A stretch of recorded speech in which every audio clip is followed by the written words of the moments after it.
Shalom, shalom. Très heureux à retrouver bino le sous na kati émission na biso, émission na bino Ngolo ya Sika. Ngolo ya Sika o ezali émission ya Nouvelle Grâce. Oyo ensemble lim et la cabine pour nous apporter faveur na misala ya Saint-Esprit zo sala kati na biso. To pesi nzambe merci pour na réaction na bino chaque vendredi na heure lokola wena 19h.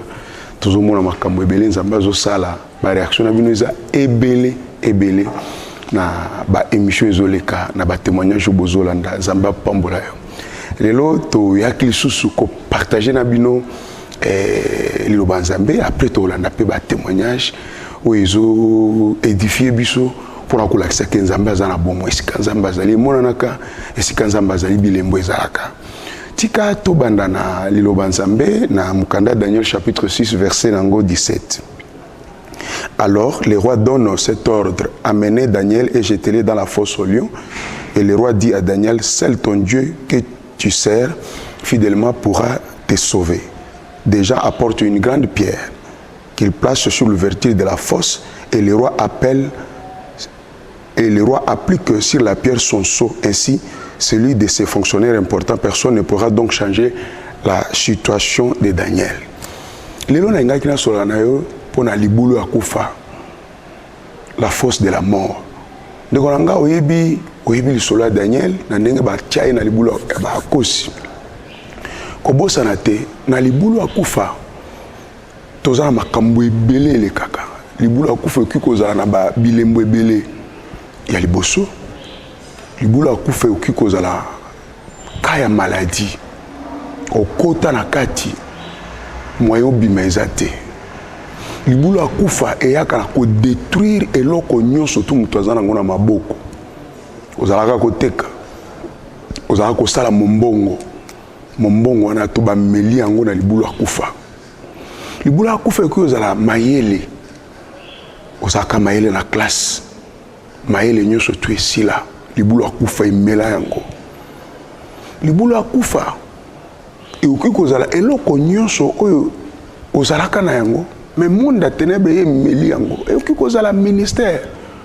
mosala nzambe zolanda biso libula kufa e ya emelango bible zoloba na tango bakanga ki Daniel balobi biso tolingi bato basambela te Daniel alobi penga na kotika nzambe te ba ikozwa ye balobi bachie na kati ya libula bakosi esika banda obikisa mutu te Daniel azalaki na problème où il a qui il y a des fausses accusations et puis il y a des complots au monde des ténèbres.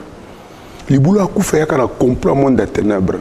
Batonga likolo na yo lokuta peut-être aux victimes na yango. Balobi lokuta likolo na yo. Bato ba yo ki bandimi pe. On se retrouve le lo kunama o melama na libulu akufa. Mutu akolobelo azate na bato bazaki na confiance. Bazo ba moyeto sala autrement ezate. Parce que dans les camboloko la boyema est au côté les athées. Daniel P. Azaki, mokonzi azalaka camarade, azalaka mutabando sepela na mingi. Alors lui moyena côté les athées parce que buki mibeko. Mais okande ezalaki piège ya Satana. Libulu akufa yaka na piège ya monde des ténèbres. Batieli yo piège pour yete yo moko mikotsa na kati. Pour être na tango bato bakoyoka balobi non moyen to lobelo les athées. Pas no sala ki boy. Okande za monde des ténèbres ba sala ki piège wana okuta na kati. Lelo na tongo, lelo na pokwa, selon ère aux Olanda biso, nzamba salelo faveur. Pour yeba que nzambe kaka ndakoki ko délivrer yo na libulu akufa yango azoloba ngai nazali susu na eloko akoloba te Daniel loba nzambe oyo ozosalela nde akoki koya kolongolo kati na libulu akufa wana mais pona biso moyen situation na ekoki ko changer te ndenge pe bazoyebisa yo ke situation na ekoki ko changer lisusu te ndenge bazoyebisa yo avenir na ekoki ko changer lisusu te ndenge bazoloba ke makambo na nyonso tu ekufi ekoki ko changer lisusu te libala na ekoki ko changer lisusu te classe na ekoki ko changer lisusu te ministère na ekoki ko changer lisusu te balobi esili situation ya Daniel moyen to changer ngo ezate loba nzambe oyo azosalela yenda okoki koya kopesa différence na ngai nayebisa yo ke nzambe okoki kopesa différence na libulu nyonso to mikuti lelo emela yo emela biloko emela santé emela avenir emela mariage emela eloko nyonso ya malamu ozalaki nango lelo ozose retrouve oza na eloko te mpo nyonso edinda kati na libulu akufa moyen mpe moto alobela yo aza te moyen asoutenir yo aza te moyen asunga yo aza te parce que oza déjà na libulu akufa. Avant de continuer na partage na biso lelo pour la force de la mort tikete nalingi vraiment olanda témoignage eza mulai to kenango na processus nalingaki bazolakisa yo ndenge nini sœur na biso oyo aye église aye moyen atambola eza te pema moyen te na ndenge ozomona wana bavandisi na kiti moyen avanda na kiti eza te akiti na mabele biso toza en plein kiti nzokande libulu akufa basi bazwi bameli santé na ye eloko ya mibale balingaki bamela ezali classe balobi akosilisa classe te ye déjà akomaki na licence bameli mayele na ye bameli cerveau na ye bameli raisonnement na ye batie respiration mabe na nzoto moto azomimona mpenza alinga kata motema bameli apeti na ye aza lisusu na apeti te libulu akufa emeli yango baye na ye na ntango akomi Saint-Esprit aconvaincre ngai nake place azali omoi ndenge nini atieli loboko après na ntango nazongi bana kotika moke olanda place wana Saint-Esprit alobi benga ye ndenge Yesu abengaki Lazare na bandi kotanga komona nazobenga natiki nano place wana olanda po ete omona ndenge atelemi façon azoya liboso et puis tokozongela après nayebisa yo ke eloko nyonso to bamelaki yo to place bakotisaki yo to place odindaki lelo ozobima na komona Yesu tozonga tout à l'heure divine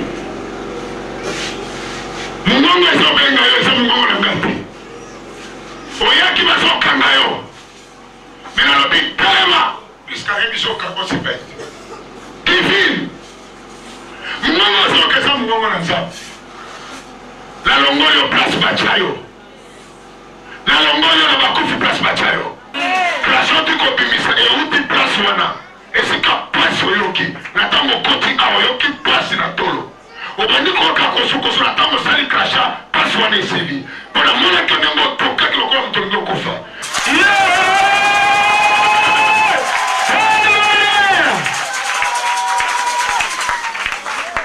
nazoka maboko na ote. Merci. Na kaliso tolanda sur na biso divine comme on a nzambe alobi benga ye ndenge Yesu abengaki Lazare na bengi kombo na ye atelemi place azalaki omonaki ndenge nazo kokate kotambola ye moko po aya prière eza na bato basimbaki ye kala mingi pete na kotikelo ndeko oyo azalaki mokolo wana ndenge basimbaki ye tina bayaki na prière akoyebi so ndenge ni batambolaki na nzela bakokaki kokota te eza pembeni me bapemaki plusieurs fois na nzela okolanda ye pe mais tika sikoyo na ntango nazotuna ye oyoki obanda koyoka nini na ndenge ovandaki eloko nini elekeli yo na ntango tobondeli mpo na yo tolanda ye lisusu tokomi 1h du matin façon divine osala ekomi obanisa nakomi osala badere nyo soupir so mpena kata motema bapesi nga traitement liboso esimbi te bamédecin baye babi on ne comprend pas yo oye olekuta obika malade ebakisaki nasali kaka pasteur nalala te so mpe me baninga 1h so esila ti 12h naza bo ya lobi nango nayebisi mama abiti okeni mama nani aye ozwanga nabali kutu bakrasha ndambo nayebise so na force eyebima naokangaza makila naye na kose nayebisi mama mi naokoka te kotelema boye natelema te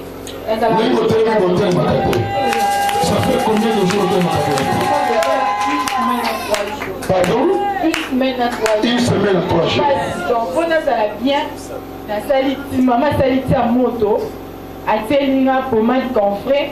bapakolinga bavite nde wana so na meli bakileta benaka so comme je okozwa mopepe te so ozwi mopepe tu risque basala greffe bapumo abi non greffe bapumo te abi nanga soit avant de manger po melaki ya moto so na meli ti nde nalie 1/3 ya pomme de terre maintenant okoka mpe aussi sango te moko non bazwi pomme de terre bakati yango au moins na 6 parties nazwi moko maintenant okosisa te nakanisi otolanda parti wana ndeni na ye liboso vraiment bato bazalaki na kati bazokumisa nzambe balobi nzambe aza na bomo soki otali malamu mwana mwasi azalaki deja na kati ya libulu akufa na kati ya libulu ya liwa baza bakundi ye deja ebanda ozela kaka na abeta libaku to akweya to alala adisparaître mais nzambe na lola apermettre ye aya na mabele mosantu na ntango tobengi ye Saint-Esprit alobi benga ye na kati ya libulu akufa azalaki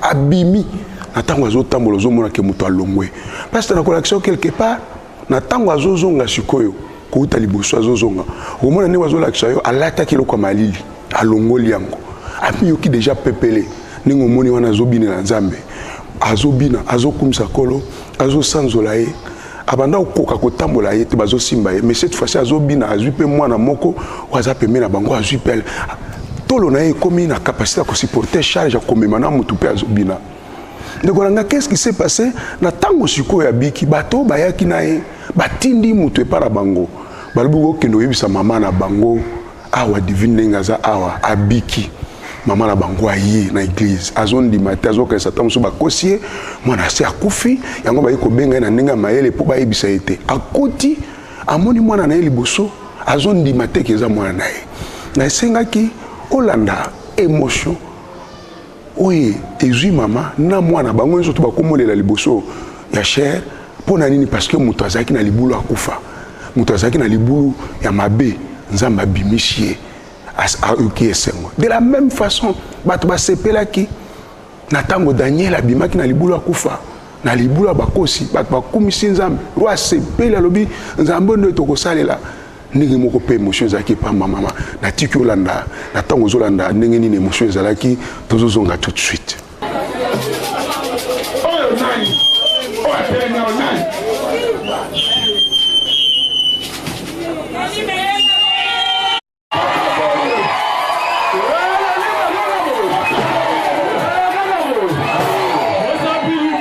merci na ototala nini mama zoko lobate mwana zolela parce que maman zone dimate que ça alors tout de suite si quoi bato ebele bayebaki que moi na moi choiso bela bana classe bayebaki moi na moi choiso que les sous classe te peut-être si akoi na libulu akufa basi bakundi na maladie bakundi mayele na bakundi force na moyen ko tanga ezate moyen ya ko méditer moyen ko ça ba cours na ezate ko méditer lo bazambe ezate moyen ko raisonner mingi ezate baibi mayele bakundi yango na libulu akufa baibi santé bakundi na libulu akufa baibi classe na ye bakundi yango ta mususu ezape kanayo ozonyo kwa malelo ndenge nyo sotu ekundami menanzela prière lelo tikanza mabimiso na libulu akufa ndenge abimisa ki Daniel ndenge azobimisa sœur na biso ozolanda tika pe abimisa pe libotara sikona ngina tika yo église sili bato balobi tozonga etuluku ya bato bazokele bazoyembela nzambe tina ndako kokoma na ndako kuna okotala sikoyo ndenge nini na ntango ayaki prière abandaki kolia pomme de terre moko bakaboli yango 4 fois ndambo wana nde abanda kolia pendant tous ces jours soki alie moke wana esili na ntango bazongi ndako nzambe alongoli na libulu akufa kokoma akomi mbala moko balambi il faut alia il faut asepela alors na tiki yo olanda ndenge nini akomi na ndako bato bazosepela bato bazobinela nkolo bavoisin baye bazoloba tozondima te makambo lokola boye kaka nzambe nde aza na makoki ya kosala makambo lokola boye kobimisa moto na libulu akufa moto mpe akomi na bomoi natiki olanda ambiance oyo ezalaki na butu wana kaka na batango baotaki église oyoka mama na bango koloba oyoka mpe bandeko bazalaki wana omona ye moko mpe kolia fufu après il y a plusieurs jours abanda kolia lisusu eloko te azolaka ndambo ya pomme de terre tolandi parti oyo mpe tozongi tout de suite mpona koconclure témoignage oyo pomme de terre. Amelina mai alali tilobi na tongo. Metande nzambe eli masali makambo.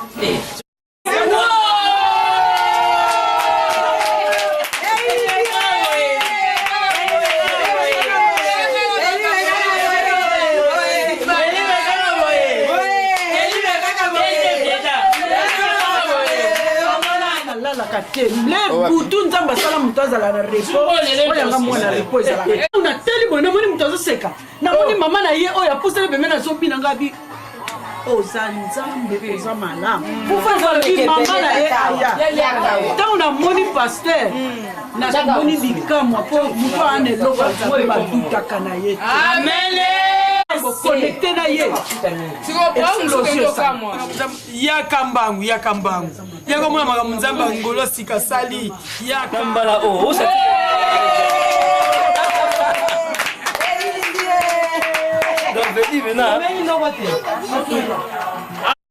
Merci beaucoup. Buchola na ndenge lekaki lokola na tango ya Biblia. Yesu Kristo aza na bomoi. Miracle ezo salema ti lelo. Saint-Esprit azo salema misala na eti lelo. Délivrance eza ya solo. Ezo kota na banda kwa bato. Yo pe oki kozala par na yo. Oki kozala pe kana yo. Nzambe aza na bosenga ke na nzela mission oyo. A apporter peloko moko asika. Eloko ba kondaki, eloko ba melaki, eloko ba lobaki esili. Ozo esengolo kola ndeko na biso. Mais kobo sarate ni na otu ko biso yo. Sero azaki déjà na licence, mais moyen sala makamna ezalaki te. Mais après processus oyo na tango alongwe na kati ya libulu akufa. Toko mona esikoyo. Mwasi kitoko asi abiki ake kosala défense na ye. Ye moko pe azopesa témoignage na nenga silisi classe. Baboya ki asi sa classe bakundaki yango na libulu akufa. Baboya ki azala mwasi kitoko. Tala image na ye. Baboya ki azala beauté ya kitoko. Tala image na ye ndenge komi lelo ye moko azolo ba makamoni nzamba asaleli ye. Tolandi siko ye moko.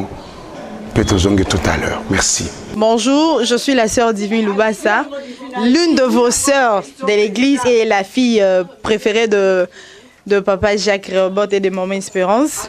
Je suis dans la joie aujourd'hui et je suis en train de rendre grâce à l'Éternel parce que je franchis mon deuxième cycle d'orientation de vie aujourd'hui. Je viens de défendre mon titre, mon diplôme de licence en communication des organisations et vous savez l'histoire comment Neni Nayaki